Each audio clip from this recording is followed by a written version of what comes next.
ফের ঘুষকাণ্ডে চাঞ্চল্য শিলচর অফিস পাড়ায়, গ্রেপ্তার রাজস্ব বিভাগের সিনিয়র অ্যাসিস্ট্যান্ট। কিছুদিন আগে মুখ্যমন্ত্রীর ভিজিলেন্স শাখার হাতে ধরা পড়েছিলেন শিলচর ডেভেলপমেন্ট অথরিটির এক কর্মী।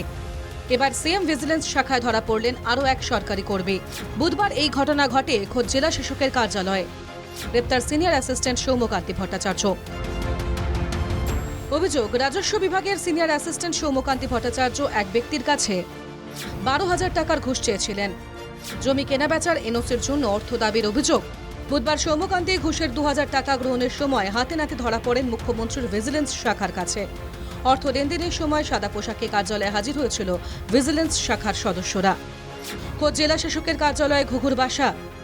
তাই বিষয়টি নিয়ে শিলচর শহরে শুরু হয়েছে কানাঘুষো। শিলচরের বিভিন্ন কার্যালয়ে ঘুষ ছাড়া কাজ হয় না, এমন অভিযোগ দীর্ঘদিনের। এবার প্রমাণও মিলছে।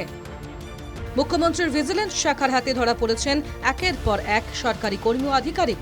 উল্লেখ্য, ডক্টর হিমন্ত বিশ্ব শর্মা মুখ্যমন্ত্রীর গদিতে বসার পর রাজ্য জুড়ে শুরু হয়েছে দুর্নীতি দমন অভিযান। ইতিমধ্যে গ্রেপ্তার হয়েছেন বহু সরকারি কর্মী, কিন্তু সরকারি কার্যালয়ের দুর্নীতিতে এখনো লাগাম টানা যায়নি। সরকার কঠোর হলেও একাংশ কর্মচারী বেপরোয়া। সরকারি চেয়ারে বসে মানুষের রক্ত চোষাই তাদের কাজ। বুধবার জেলা শাসকের কার্যালয়ে সফল অভিযানের পর ম্যারাথন জেরা চালানো হচ্ছে সৌম্যকান্তি ভট্টাচার্যকে।